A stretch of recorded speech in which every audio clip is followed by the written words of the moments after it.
if nothing else, I think we're going to have fun. Oh, we're going to have a great time. We always do. That's the worst thing that could happen. I think that's kind of the whole point, is that this is what we have a really fun time doing. And we just thought everybody else would like to listen. It's true. I'm sure everybody will. And hello to all those everybody. Hello, rollers. Welcome back to the Roll Report and a brand new segment. Woohoo! Strange and new things are happening. I am Colin. I use they and he pronouns, and I am joined by fabulous, wonderful friend, showrunner. I don't know. I feel like you have new titles now. We need to figure them out. I like on all small projects, I have a new title just every few weeks. I'm Hannah. My pronouns are they, them. And this is Infodump. The show where me and Colin get together and tell each other about things we wanted to talk about related to the TTRPG community. Yeah. We're going to bring this as often as we feel like it. It might end up being monthly. It might end up being bi-weekly. It might end up being every day. Probably not. That sounds like effort. But what it sounds like something we could have done during COVID times that we definitely can't do now. Yeah, right? Now there's other things. But yeah, we are going to find one piece of news related to the communities that we are so enjoying and part of, and share it. And we're going to find one horror story and talk about both that horror story in particular and sort of the larger issues that might revolve around people's poor playing habits or DMing/GMing habits or great ones. I feel like we should bring a success story, like a really good one every now and again, too. Oh, yeah, for sure. I think just that, like most things in the TTRPG community, our successes and failures are a group effort in both directions. So I'm looking forward. I got some spicy stuff today. Oh, good. I'm looking forward to everything we have to share with one another. I got some spice and I got some silly, and I am excited to share it. Yeah, I don't know that we need more introduction. Should we just get right to it? Yeah, let's just jump right into it. You want to roll for initiative? Yes, let's do it. I've got my comedic oversized D20 used for all good rolls. That's a whopping 13. I got a 13 too. Okay. Oh my gosh. Okay, more rollies. All right. Okay. 2. I got a 19. All right. Hannah, take it away. Tell me something good or cool or weird. I would love to. So one of the reasons why we jumped into all of this together is because we did an interview episode with me for Class and Up the Joint. And during that interview episode, I mentioned that while I had been learning about the history of D&D, I had learned a bunch of hot, steaming, 40-year-old tea on everything that had gone on. Still hot after 40 years. With Gary Gygax in the design, the opening design of Dungeons and Dragons. And so I would just love to tell you about the long legacy of old man gossip that I learned. See, I feel like there's a sort of stereotype in fiction things like old women gossip, like old men gossip like nobody's fucking business. And I think that is frequently ignored. Yeah. Tell me the hot old men goss. Oh my God, hot goss dude. from old men, to clarify. So, lots of people know that, nowadays, that, Gary Gygax was kind of an a-hole. But the thing about going back into the history of D&D and reading a bunch of articles and stuff about how D&D got started and how it was designed initially is you just can't help but encounter over and over what a huge asshole Gary Gygax was. And how he just successfully alienated everybody who ever worked with him. And so I just I kept learning all of these different things about the beginning of D&D. So D&D is published initially in Lake Geneva, Washington in 1974. And lots of people know that Gary Gygax is one of the creators. But a lot of people don't really understand that he was an equal partner to a guy named Dave Arneson, who created Blackmore. Blackmore is a lot more like what we have now as Dungeons and Dragons than Chainmail was, which was kind of the initial fantasy war game supplement that Gary Gygax came up with. And the two of them kind of came up with Dungeons and Dragons, marrying the war games element and the more like rules light role playing elements together in synthesis into what has become Dungeons and Dragons. In that process, Gary somehow becomes like the king of D&D. And the way that basically happens is that, so Gary starts working with Dave, right? Gary and Dave know each other from the Lake Geneva war game scene, and they've worked together on stuff before. And so Gary puts out Chainmail, and after he puts out Chainmail, Dave reaches out to him and is like, hey, Gary, I took Chainmail and I took some concepts from it. I was going to run it for my team, my group of guys. I got like 6 guys that I run stuff with. But I ended up basically completely changing it into this game that I'm now calling Blackmore. Would you like to see it? And Gary's like, no, but fine. Cool. And like cool eventually invites Dave to his house to show him how he's running it. And the way that Dave is running it is, so Dave has 6 guys. The way that Gary prepared Chainmail is very similar to like standard war games of the day. So it's like big armies full of people fighting each other. Gary bases Chainmail very much on like Conan the Barbarian, Lord of the Rings, bringing in a lot of fantasy elements to what is otherwise designed as just a medieval war game simulator, just very, very cut and dry. And like very crunchy, very like lots of rules, lots of measuring, lots of math. And the back tiny portion of Chainmail is like, also, if you wanted to, you could put dragons in it. I don't know. What Dave has done. Just if you're feeling dragons, like, go ahead. If you're feeling dragons and wizards, you could do it like this. What Dave has done is Dave has taken his players, and they are not playing armies. They are each playing one singular fantasy hero. And they are playing like a fantasy hero archetype. And he is running them. They're one individual guy who like has different stats that he's created for them.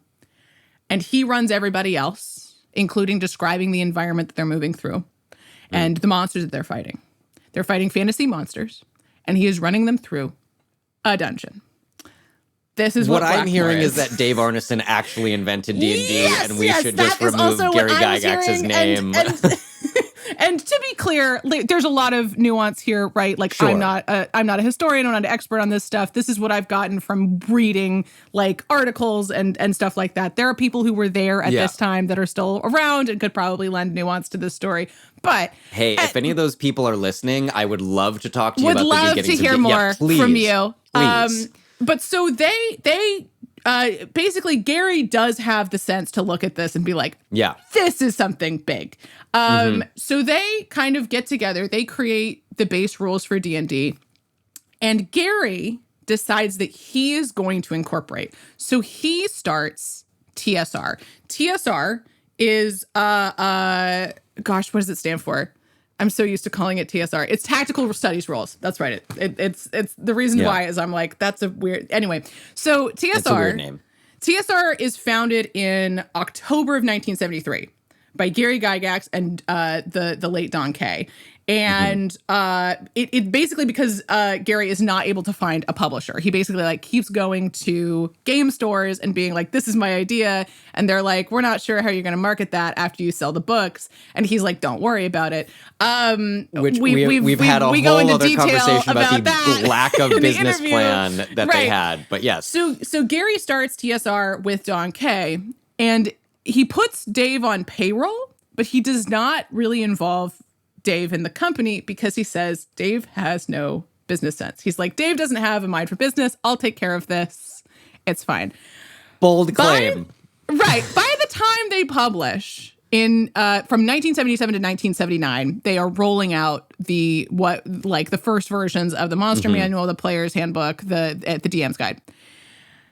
And when they do that, so they roll out basic D&D. They've been selling like paper editions of D&D for a while, like in the war game space. And those like they're all printing at home. Like this is like the 70s, so it's like they're when DIY was actually still possible, right? And very much. You could have a family and a house on a middle class income. Right.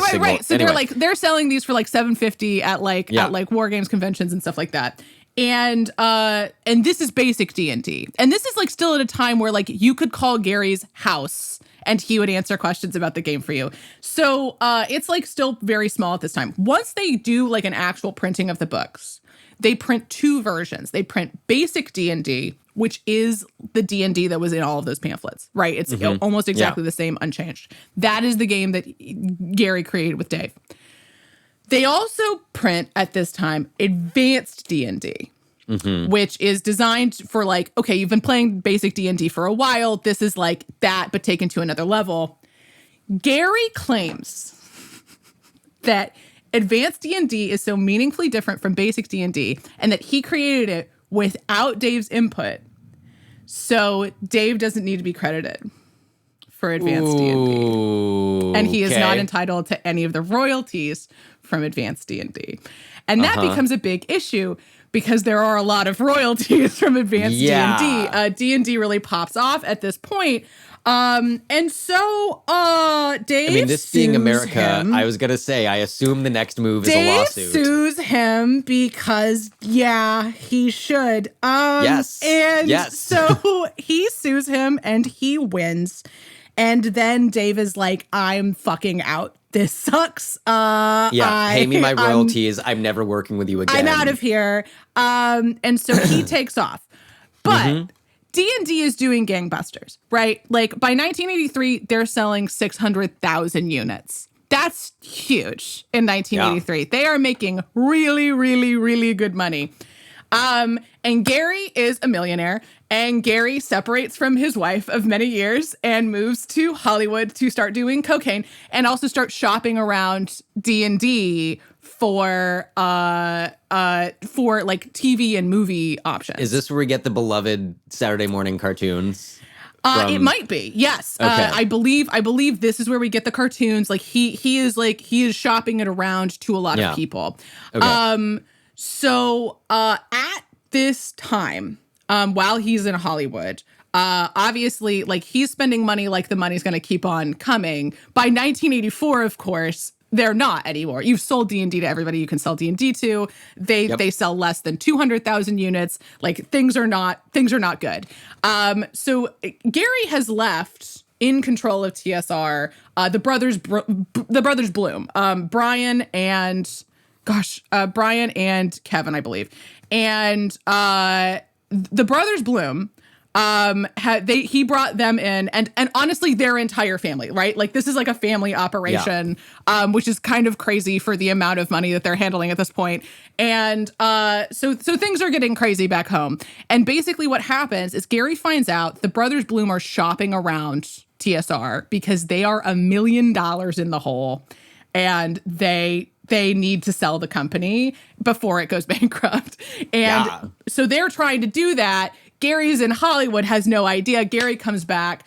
They immediately get in a huge fight about selling TSR.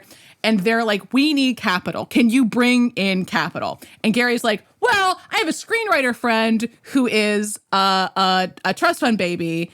Maybe he can lend us some cash. He goes to his screenwriter friend, and his screenwriter friend's like, absolutely not. But my sister is into investments. She does this sometimes. So she can come take a look at things. And so Lorraine Williams flies into Lake Geneva, Wisconsin, and sits down with Gary and the brothers Bloom. And they walk her through the entire company. And they're like, would you please give us some money? And she's like, absolutely not. This is insane. Yeah, what are you fucking talking about? Where's your business plan? You've already sold it. This is an insane way to go about running a company. And Gary is like, well, you have business acumen, do you not, Miss Lorraine? And she's like, I do. And they're like, could you come in and maybe do some of that Fix our company for us? Fix our company for us? And she says, for which, being old white men, we will, of course, never give you any public credit or anything, and only later generations will acknowledge your brilliance. So Lorraine, because she is a trust fund baby, she has, like, connections to, like, the banks and stuff like that. So I don't know why she agrees to this, but she agrees to this. She's like, yeah, okay. So she comes on as a consultant, and she basically comes in and she says, she goes to all their creditors and she gets them squared with their creditors. And so now they are not in the hole anymore.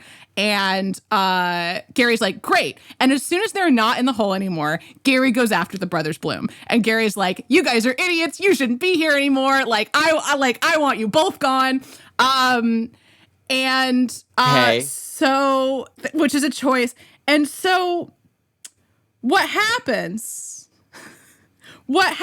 is that they have like legal checks in place. Yeah. To if Gary forces either of them out, to sell their stock. But it doesn't say they have to sell their stock to Gary. So instead, they both sell it to Lorraine.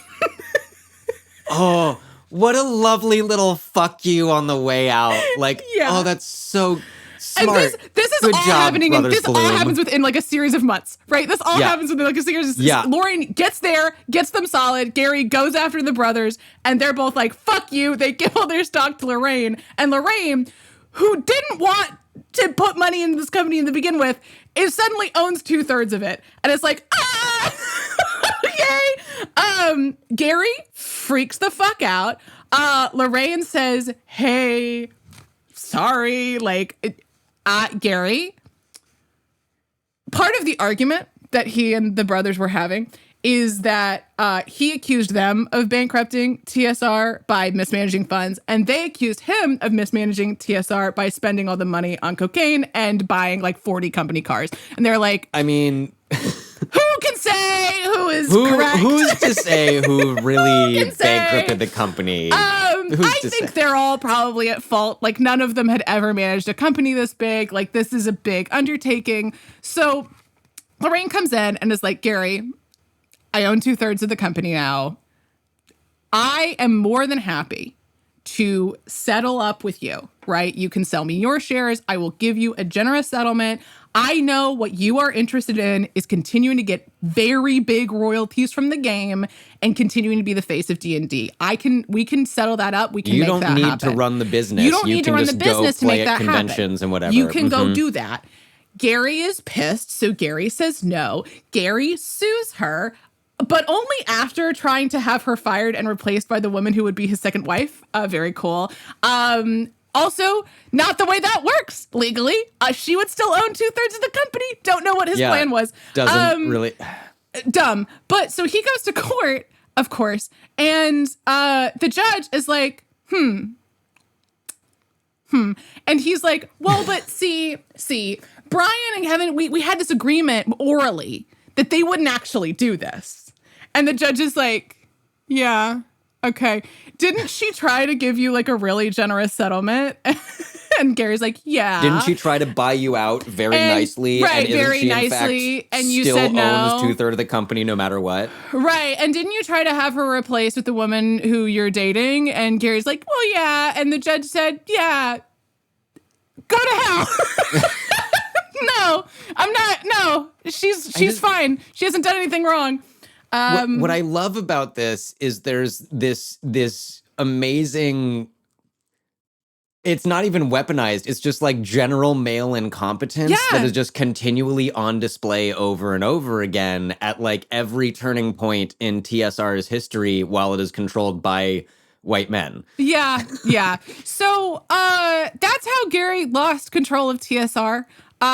He walks away in 1985, and like people do not like Lorraine Williams, okay? And I can't attest to any of her behavior. Like, I was not into D&D. I wasn't alive at the time. Sure, but I was one. No, 86. Like I was not quite alive then. Right. Yeah. So, but she holds the company from 1985 until she sells it in 1999, which is partially why people like really don't like Lorraine, is that she did eventually sell it to WotC and then WotC sold to Hasbro. But I don't know. Think about her what you want, but what a fucking mess from Gary, huh? What a hot hot mess. 40 years later, the tea is still hot. Burning hot, drinkable.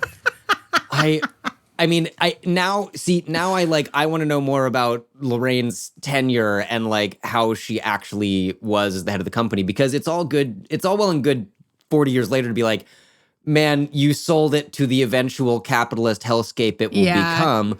But do you know how old she was, like in '99? Or I guess maybe a quick Google. I am more than willing to do a quick Google search on after Lorraine she Williams. ran this company very successfully for 15 years, and if I'm remembering, did she put out at least one more edition? And she did successfully. She successfully changed it from like, I remember this, like she was like, you sold the books, now what? And they're like, yes. And she managed to make it a successful ongoing thing for almost 20 years. Yes. So, and I'm assuming she was probably like in her 60s or 70s and done running the fucking company when she sold it. Like, how are you going to fault someone for that? Let's see. So she is she inherited the rights to the Buck Rogers franchise. Wow. So she Blast from the past. That is her company. She's the granddaughter of John F. Dill. Okay. And so she was the person who championed like basically what is now the model for selling D&D, which is we've run out of money, make a new edition. She was the not the brains necessarily behind second edition, but the business move behind second edition. We need to do this. We need we need to have another edition, make the changes that you've been making. Yeah. Right. So she is, let's see, I am not able to see from her Wikipedia page how old she is right now. But I do know that she did sell, a large collection of Buck Rogers memorabilia at auction in 2010. And involved in like kind of a lawsuit because obviously her family they did not create Buck Rogers. Sure, they just bought the rights. They bought the rights to the comic strip, and so it sounds like there's been some legal stuff. But in general, like from what I've read, the Lorraine era was a relatively stable era for TSR. But in general, both fans and people who worked at the company were pretty openly hostile to Lorraine for being kind of like an outsider to nerd culture. And just in general, like it has been very hard to find like sympathetic recountings of her time there. I'm interested enough. Like I want to know if that's misogyny or like if she legit did something wrong. And I'm gonna go out on a limb. I'm gonna bet I will bet $1 that it is 80s and 90s misogyny and someone just going like, how dare this woman actually try to make this game a business that will continue and succeed. From what I've read, it's a little bit of both. It is a little bit of both. I think that there is something to be said for the fact that Lorraine did not know what D&D really was when she ended up being in charge of it. Sure, but that was so not her fault. That was so not her fault. Or responsibility. Not really her problem. I really don't know why she agreed to be the person who would help them. And it just kind of all fell into her lap. But like, I think like different perspectives like paint her as like a scheming harpy who was like there to like take over from poor Gary, versus she was just kind of like, she was really good at making money. And that was kind of her strength. And she had like access to the Buck Rogers franchise. So like she was like interested in using TSR to continue that. There's no ethical consumption or production under capitalism. Not at all. So it's like, wow. There you go. There's the tea. That is some great tea. Holy shit, Hannah. It's so hard not to tell everybody I meet this stuff. I'm gonna follow this with something that is so much less consequential and so much more trivial and silly. So I guess we're covering all ends of the spectrum here. Whee! Hello, everyone, and welcome to your mid-roll. It is I, your host, Colin, here to thank you once again for listening. It is so nice and so important, and it feels so good that you are here with us. And also to remind you that if you never want to hear me say that again, if you just are excited about the show, if you love what we're doing, you can support us on Patreon at patreon.com/therollreport. where also, for as little as a single $1 a month, you can submit questions for our interview guests.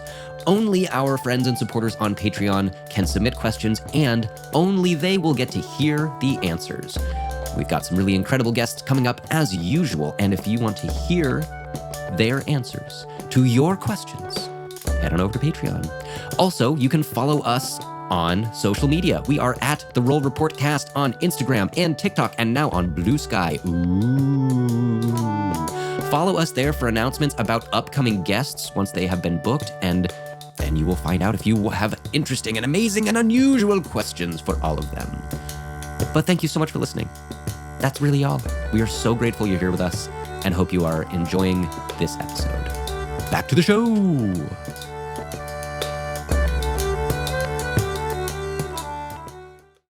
Wow, and you know, with that yank of a transition, because who knows, I want to tell you about a game that I backed, and I'm breaking our rules. We don't even have a rule yet. I'm saying this is a thing that I found when we initially were talking about this like 2 months ago, and is in our outline, and I'm gonna do it. So I can't find the actual thing that I noticed, and I'm gonna quote for you what I wrote on this outline, for you and for our listeners, for our news section, you know, i.e. Colin says, oh, hey, on Blue Sky at rmvartian.com says, I'm backing an RPG about sock puppets. And I, Colin, went on a little dive to find out that there's a fucking sock puppet RPG. And Hannah says, holy shit, tell me everything. And Colin says everything. Holy shit, tell me everything. Holy shit. So I came across this game first. This is from at rmvartian.com on Blue Sky. Aram is a queer Armenian whose bio says they have played, I'm going to say they because I don't see it. Excuse me, him. Because he has played RPGs for 40 years and produced gaming podcasts, including Kill Every Monster and Dead Ghost. And Aram linked to this Kickstarter. The Kickstarter is now over, but we will include a link to the itch.io where a smoldering lighthouse produced sock puppets and RPG. Now, you can buy this on itch.io for $6. I highly recommend it. It also looks so fucking cute. Look at how cute this looks. Oh my gosh.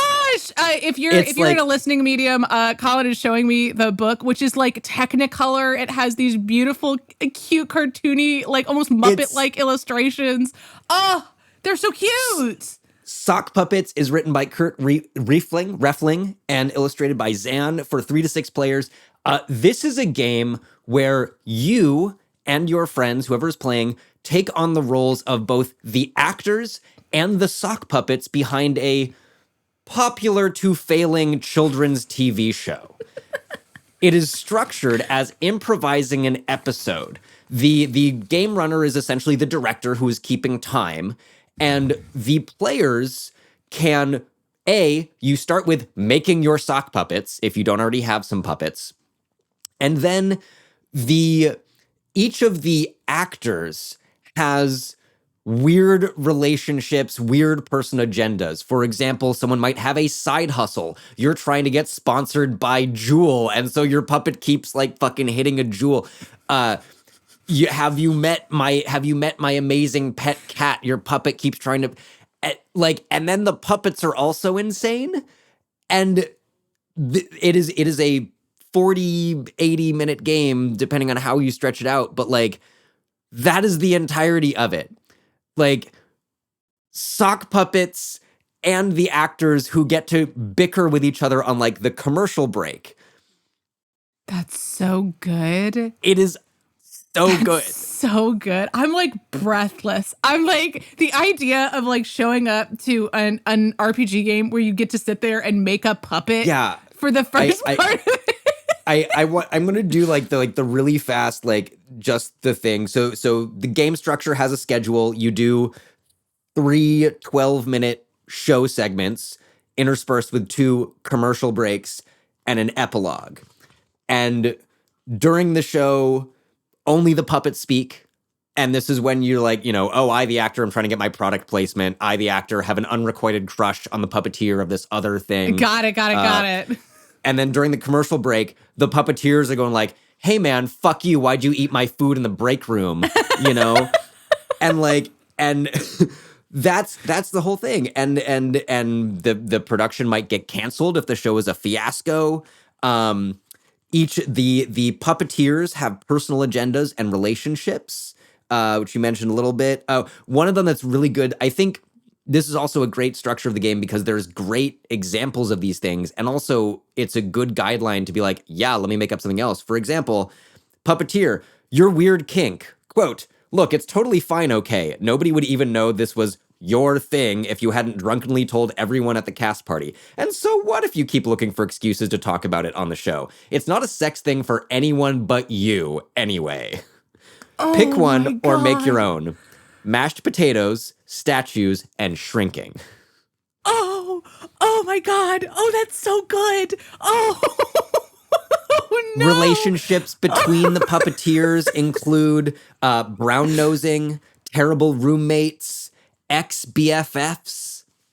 Oh, that's so good. And there are there are 7 suggestions for puppets, including Ollie, a cool skateboard kid with a cool skateboard. Pip, a curious kid learning about the world through a lot of questions. And the Eye, a detective who's always trying to find and maybe solve the next big mystery. Oh, so it's Sesame Street. So you are it's messy people being puppeteers on like Sesame Street. It sounds like a combination of Sesame Street and like an Avenue Q. Like I think it does want to venture into that territory. There are some amazing suggestions for themes of the show, the brand new toy that everyone wants, the first day of school, the slumber party, the bad hair day. I am so fucking excited to play this game, and I'm so happy to kick off my news segment of Infodump shilling for this game, which is brilliant. I want to play that so bad. Oh my God. We're totally going to play it. I love TTRPGs that have you as like 2 different characters where you're simultaneously like Die Laughing has this same kind of dynamic where it's like you are simultaneously playing the actor and then the actor is playing a character in a B horror movie. Yeah. Right? Like the idea of Die Laughing, by the way, for anybody who doesn't know, is for your character to die in the funniest way possible in a terrible horror movie. Very, very funny game. They're so good. I just think there's so much rich potential there where it's like if there's anything about one of your characters that feels like singularly dimensional, you have a different character behind them where you're like, but this person's deep actually. and I love that it's short. It might take you a while to make a puppet if you never, worst case scenario, stick your hand in a sock and do this. Like it's not move your finger and thumb. But like it's so simple and it's so I feel like what I see a lot, I guess I'm on Blue Sky and doing like scanning some of our news feeds and they're like slightly more often now. I see a lot of games that are very serious, that are extremely narratively driven, and frequently these days seem to be about eating the rich or the Reich, as it might be, a post-apocalyptic horror, general solo or survival horror. Mm-hmm. And I haven't often seen something that is just as explicitly lighthearted and weird as this. As the point is still to kind of have maybe a coherent story within the scope of this like episode format, but it is also, in my mind, be as stupid and weird and committed to your character's bits as possible. Yes, like it's very like it seems very explicitly very funny. Like not that cozy games are bad. I love it, like Ziva's Bed and Breakfast, for example, but like the slightly less cozy with the goal of like making other people at the table laugh. Oh, I love that. That is so. Have you gotten a chance to play it yet? I have not. I've been studying the book and like making sure I know the rules a little bit, and I am waiting for the chance. I'm also, I mean, you know this. Right now, I have no extra time because of yeah. real life work and the driving to Fort Point all the fucking time and whatnot. I know it. But I am gonna plan a time for the summer, and I am so looking forward to it. Yeah, I invite me. I'm really looking forward to that as well. Very much. I'd love to ask you more about mechanics, but I'm looking at the time. Would you like to do some horror stories? Maybe? Let's do some horror stories. We'll have a link for Sock Puppets on itch.io in the show notes. Go check it out. It's amazing. Hannah, hit me with horror. Oh, I would love to. Okay. So this one was actually sent to me by a friend who knew that I was doing this segment, and I do think it is incredible. This is from RPG Horror Stories. And it is titled, Would I Be the A-Hole If I Asked a Player to Get Rid of a Magical Item? Oh, wow. Okay. So, this happened last night, and I just can't get over it. I was playing a paladin, and the other player was a bard. The other 4 players aren't important to the situation. We were going through what is essentially a magic seed vault. The place overgrown and filled with jungle monsters, which even included a parrot bear, which I imagine is a parrot version of an owl bear. From the session before this. In this session, we were up against some kind of plant zombies, but they were on the other side of a broken bridge over a spike pit. We debated how we could get across. I was about to suggest that I could cast Find Steed, and we have the steed leap across the gap while carrying 2 or 3 of us. Me and our rogue could take the plant zombies up close while the casters hit them from a distance. I was going to suggest that, but before I could, the bard said that they would pull from their modified deck of many things. The card they ended up pulling was a card that randomly turned one of the zombies into an ancient black dragon. We were all level 6, by the way. Needless to say, the fight went south fast, and I died along with the wizard, the barbarian, and the druid. The rogue ran away and survived. Now, because of backstory stuff, the bard made a deal with some goddess to revive a few of us, but only the wizard and the druid were revived, with me and the paladin and the barbarian remaining dead. The dragon even ended up eating me. Safe to say, I am not happy about any of this.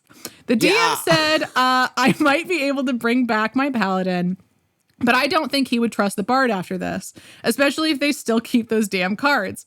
I could make a new character, but who's to say that something like this wouldn't happen again? What I want to do is ask if we can get rid of the deck. I, however, can't think of a way to ask something like this without looking like the asshole.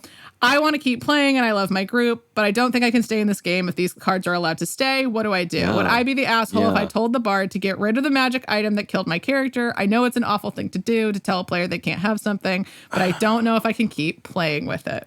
Oh, God. Yeah. Oh, I have so many contextual questions, too. Yeah. which I imagine commenters asked. So, okay. Fuck, I am sorry for your experience, whoever that was, and if you ever hear this, like Paladin, I'm so sorry. That sucks, man. And to answer that question, I think you're only the asshole maybe if you phrase your request in that way. Mm-hmm. Hey man, hey bard, get rid of that deck because otherwise I don't want to play. Like that's kind of a dick move, but to approach it as many things as we find out continually, compassionate communication and open communication to say, hey, Bard, we all know this happened and it really affected me and I feel like kind of hurt and I don't want the paladin come back and I'm like really questioning this game and it's because of these cards, which honestly, if I had a deck of many things in a situation like that, I might try to pull from it again. I'm going to ask why the fuck the DM let them have this at level 6. Boom! That's exactly what I was gonna say. Why the fuck do you have a deck of anything at level 6? Paladin is not the asshole in this situation again, unless phrasing the request in a dickish way. I think. Yeah. Wow. Yeah, I think this was kind of the same conclusion that I came to. Is I'm like, man, like that really fucking sucks, and it would totally make sense to like approach not just a player but probably your DM and be like, hey, like this really bothered me. Like, can we talk about like how we're gonna handle this in the future? But I thought that this would be a great setup for us to talk about how do you feel about the deck of many things? Oh. How do I feel about the deck of many things? Okay. Yeah. I want to start this by recounting my one and only experience with the deck of many things, Go for which it. is not entirely dissimilar. campaign that I was playing that is on hiatus right now, I was playing a trickery cleric who was a subversive performance artist and like graffiti artist in like game had this weird, we started in this sort of modernish high magic, high technology setting, and then we're magically traveled through time to go fix the world. When we magically traveled through time, I don't even remember contextually, for some reason, we were confronted with a deck of many things. And I said, because my character, despite being a high wisdom cleric, was kind of an impulsive, artistic idiot, was like, I grab a card, and my DM goes, how many? And I go, 4. And so the cards I pulled were I don't remember which specific ones, but I lost all my magic items, including the Marvelous Pigment set that was my family heirloom that like my character had grown completely attached to. I gained a level, and then it was a combination of the like gaining an enemy that I don't know, but that is like will hunt me down to the ends of time, and losing my soul. Cool. And what the DM did was decide that I pulled this card, kind of combined those last two, and my soul now belonged to, I don't remember if it was Asmodeus or like kind of a lesser or different archdevil, but like someone, which meant I could also no longer be a cleric. And so that's my experience. And Cool. and honestly, a lot of it was really fun. And although I was annoyed because my goal in that campaign was to play a class I hadn't played before, i.e. playing the cleric. Right. And trying to be both the healer and like do fun trickery shit. And I could not do that for the next foreseeable chunk of the campaign. Yeah. My DM totally worked with me. It was like allowed me to basically, I respect into 8 levels of rogue under training by one of our NPCs, and like kept 2 levels of cleric as like the last link to my deity. And I was really excited to eventually have that story complete itself and get back to like, no, I'm a cleric again. So that's my experience with the deck of many things. Generally speaking, to me, it is the epitome of fuck around and find out. Yes. Right? That is the thing you hand your players when you, as a DM, are excited to drop some fucking bombs on them. Because even the good cards change the balance of power among the party and in the game so completely that you, as the DM, might have to like totally change the arcs of the story you're trying to tell. Right. I don't hate that, but I do feel like it is an item and a power scale that can be difficult for DMs to manage without creating situations like this where people feel upset, and can be difficult for players. Yes. Right? Yeah. You might just pull 4 cards and they're all terrible. Right. I am a dedicated A Deck of Many Things hater. I hate the Deck of Many Things. Although I completely agree with you, right? Which is like a lot of this is management by the DM, set up by the DM. Yeah. But I, as you probably have already figured out, I have a pretty hate relationship with the amount of random chance that is present in D&D. I think that D&D in general is like way too reliant on the D20 to like move story forward and doesn't actually have a lot of built-in stuff for failure. I want to ask for a quick moment if you have ever or would ever play a wild magic sorcerer. Not with the wild magic, with the wild magic table as is. Like I think, there's a million other variants of it, but yes, like just as you said, you hate the chaos. It's like I love the concept of wild magic sorcerers, and I often have them in my games, and I have like wild magic tables that feel fun to run. And I think here's the thing: I think if you build it into the campaign. That it's like, this is the way that it is, that like there is this element of like random chance that could like wildly shift every variable in the campaign very suddenly for everyone involved. I think what I have a problem with is when you give this item to a player character, they're going to make choices that are going to affect the rest of the group in a way that is so profound and so random that is very difficult to like compensate for like interpersonally, right? One thing I'm thinking of. Yeah, no, totally. One thing this is making me realize is like also related to this story. I'm going to say I think it is a fault of that DM and maybe in general to give your players the entire deck. Yeah. As opposed to, for example, first season of NADPOD, right? Balnor comes from the one time that each of the players, if they want to, they meet the random peddler in the crick who's got the deck and they can draw if they want. And then that person never comes back again. Right. So I think...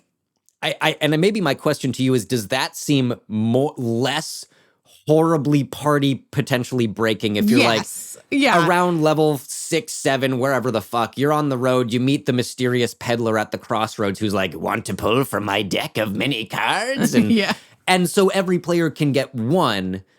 And it still might affect the party, but you don't have the smoking deck of cards, Chekhov's deck of cards in your back pocket. Chekhov's deck of cards in your pocket. Like I also think too, it's like there's just, you have to do a lot of setup with it. You have to set up that it's like the consequences from this will be permanent and will be huge. And it might affect not just you. Like, if you're not going to set that up in character, you have to set that up above table. If you've got some new players that don't know what they're getting into, especially, like, you need to stop the game for a minute and be like, okay, let's talk about these fucking cards. Right, because as a DM, if first of all, if I've given my bard a deck of many things, I've already gone wrong. But if if I have a bard who has a deck of many things, and I've given them what sounds like a very balanced encounter that they can definitely solve themselves. And the bard goes, I'm going to draw a card. I'm going to go, why? Justify to me why you would do that right now. Because you're a fucking chaos goblin and you want to just do, why not? Maybe that's the case. You know? Maybe this is like built around a character. Like, I think the deck of many things is great for building around characters whose character arc is around faith or about trusting like fate or luck. Right? Like where that, or maybe that they don't have a lot of confidence in themselves to make decisions. So they always leave it up to random chance. Yeah. That very fun story. But I have to be thoughtful as a DM about like, because these consequences are really, really should be designed for the bard. You know who definitely should have died? The bard. The bard for sure. Absolutely should have been eaten by the fucking dragon and not, Like if I'm the DM and my bard looks at a simple problem and says, I'm going to draw my deck of many things, and I don't stop them in that point, I say, okay, buddy, the consequences are about to be on your head then. And that ancient dragon is eating you and leaving.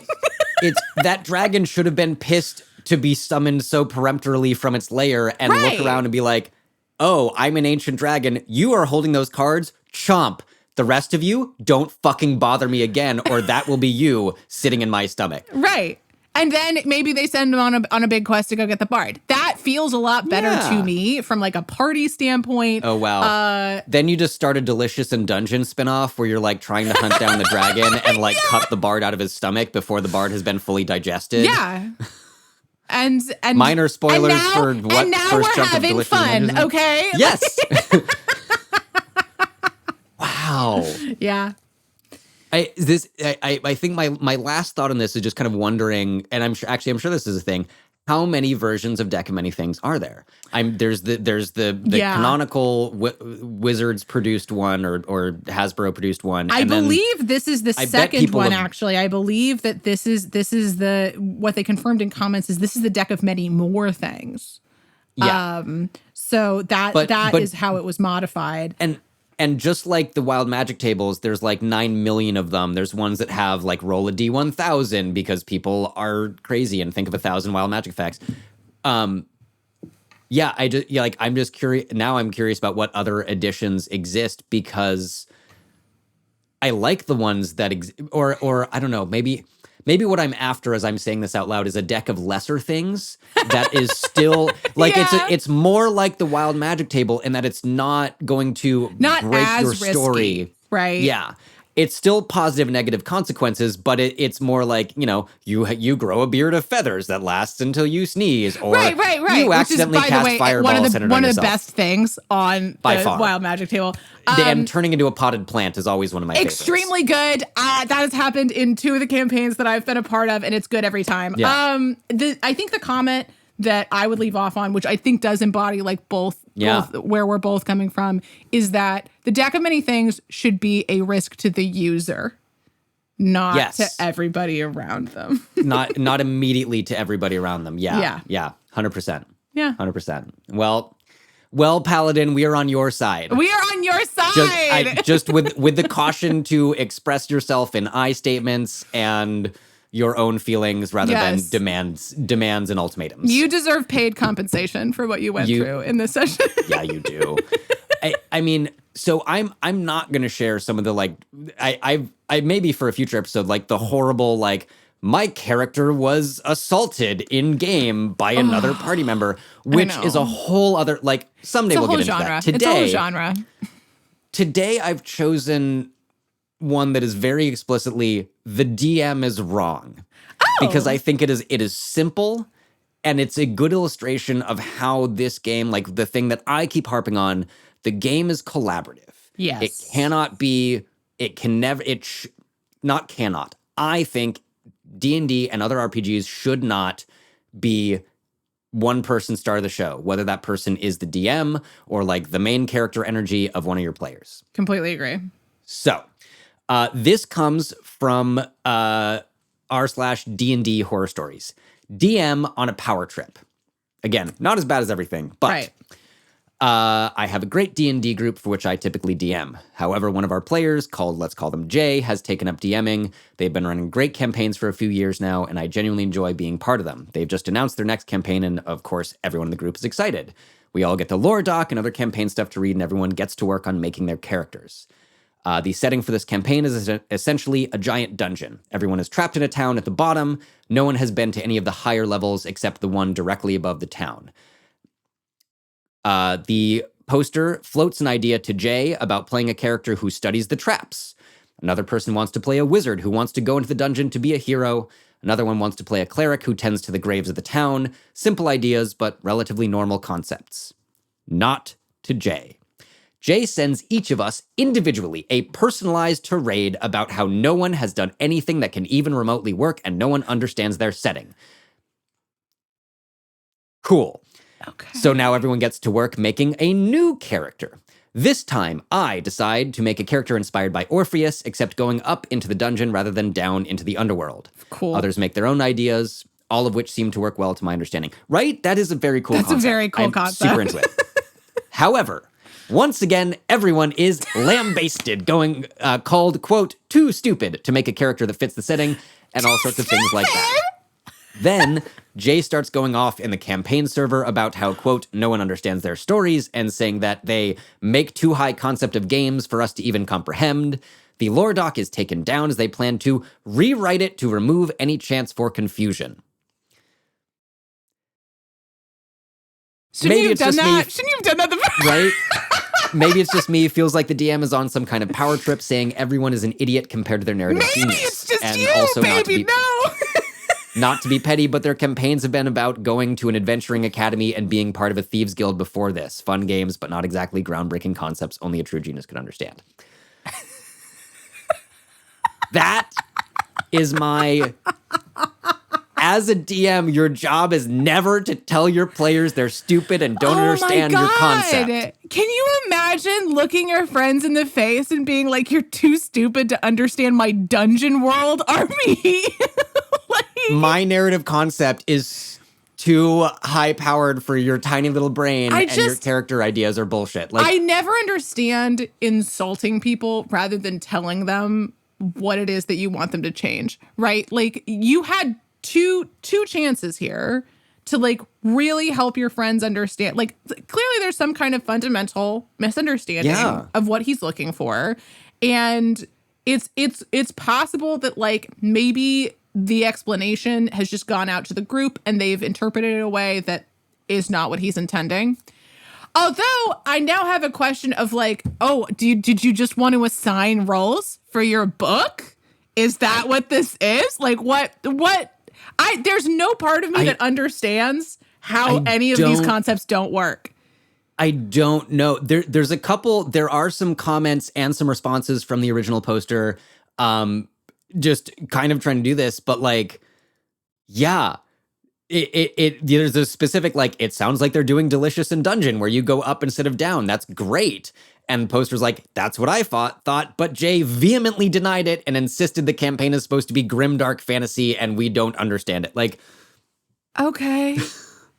Okay. Yeah, no, this is, to me, when stuff like this happens, right, where like clearly somebody is like having an ego trip, right, is like has got it in their head that they are a complex individual who can't be understood by the plebes, like that's a personal thing, right? I think unfortunately that like DMing sometimes calls to these people who just like being in power over other people. Yeah. But Jesus Christ, what is going on with you? Like, well, and it's a position of power, but it's distributed power. Yes. It's not concentrated at the top. Right. My job as a DM, I say, is to I need to steer the ship. Yeah. I maybe have built most of the ship and like left, room for like the sails and like some other stuff for my players to fill in and random chance. But like my job is just to pilot the ship. Not to pilot the ship, trim the sails, coil the rope, fire the cannons, navigate by starlight. Right. Like it's not all under my control. Yeah. The ship metaphor is good. I think about it as like being the coach of a sports team is like, yeah, I'm not out there. Like I just tell you what the rules are and I show you to the court and I tell you what game we're playing and I conjure them. I yell at the referees for you. I yell at the referees and I conjure the other team into existence. But you go out there and play, and you show me what the game is going to be from how you guys interact with it. This is baffling behavior. This is like and the thing that I'm interested in also like is kind of this throwaway comment in that first paragraph that Jay has been running great campaigns for a few years now, and the poster was very excited and enjoyed about being in part of them, right. Which then they're like, yeah, but they're just about going to an adventuring academy and being part of a thieves guild. I think that came up as a response to Jay being like, my concepts are just like too much for you to understand. And like all of these seem to be, I will not throw shade at taking a concept from an anime or other piece of art or culture that you enjoy and trying to make it D&D. I think Delicious in Dungeon is great. And honestly, this sounds kind of dope. I would totally play this kind of a story if I had a DM that I enjoyed playing with. Right. It's there, no shade to that, but just like, it's not so high concept your players don't understand it, bro. You're doing a bad job. Yeah, I think sometimes like a DM's biggest enemy can actually be like our own ego, our own concerns about like my concern if I presented my players with a concept for something and I was getting character concepts back that didn't seem to respond to like what I'd laid out is like just a whole cavalcade of insecurities, right? Where it's like, oh, did I explain it wrong? Like, are they like not actually interested in the thing that I explained and they're trying to change it? Like, am I doing a bad job? Very same. It's not you idiots don't understand what's going on here. I think for some people, that cavalcade of insecurity can become that response, right? Is like that hyper defensive, like springing into action to make sure that that, well, I'm not the stupid one. I did everything right. You guys are actually the stupid ones, and I don't know why you're bringing it up. And unfortunately, what you're usually faced with is players who are like, I didn't call you stupid. I was excited. I thought I understood it. Well, and again, like all of the character concepts mention this. I'm like, what? Tell me why. Tell me why those don't work for your high concept, grimdark fantasy layers of dungeon. That's the appropriate response, right? If a player is coming with a character concept that does not work, like it is within your right as a DM to be like, that doesn't work. But you have to come back with why. Like, hey, I know you really want to play, for example, gosh, what are they called? The robot race, Warforged. The Warforged. I know you want to play a Warforged in this campaign, but unfortunately, like that's just not really the technology that I want to be present in the campaign. So like I need you to choose something else. But like that's one thing. Like species discussion is like a different or backstory, or you're like, okay, or classes you study the traps in the dungeon, but that's not going to work for these reasons. Like how can we change it? I run a campaign where it's all martials, where like they are living in a community where it's like you do not have members of the community who are trained in magic. That is just not a thing that you have. Nobody gets to be a wizard. Nobody gets to be a bard. If you can explain to me how you have natural magic, that's fine. But like that, and those are gates that you're allowed to put on your campaign for world and story reasons. But you have to explain to your players why, right? Like, I mean, so I'm going to come back to why I chose this. This is about collaborative storytelling. Yes. Right? Not only in your actual game, you have to work with your players. If you're the DM, players, you have to work with your DM to tell this story. But even in the creation of your world and how you're going to choose your character generation, no matter what system you're playing, right? If it is remotely related to D&D in that way, that like you make a character and you do the thing, you have to work together with whoever's running the game. And if you're running the game, you have to. Otherwise, why? And I'm going to say otherwise. I think it's not fun. Guiding your players through the through the experience of creating a character that works within the world of your game is the only way that your game gets to run, right? Yep. Like if you are in there ego tripping and saying, "Oh, well, you guys just don't get it," you are going to be writing the world by yourself. Because if they don't get it and you haven't guided them through understanding how to collaborate with you on this story, they're not going to be able to. And nobody wins. Nobody wins. Nobody wins. Like you wanted to play this game with your friends, right? And now you're upset, your friends are upset, nobody's playing the game, and everyone's mad. Everyone's mad. And also, you just sat there and called your friends stupid, like twice. That's messed up. Don't do that. I just see. So part of why I like this segment too, and I'm excited to keep doing it as I read these, as I do our research. I just imagine how any of these scenarios would play out at our table. Yeah. Hannah, I think we've mentioned this before. Hannah is part of a game that I am running with my housemate and a number of our friends, including our previous guest, Kitty Stryker. And I'm just like, if Zach and I had made the world and someone was like, this character is what I want to do, and we were like, no, you're stupid.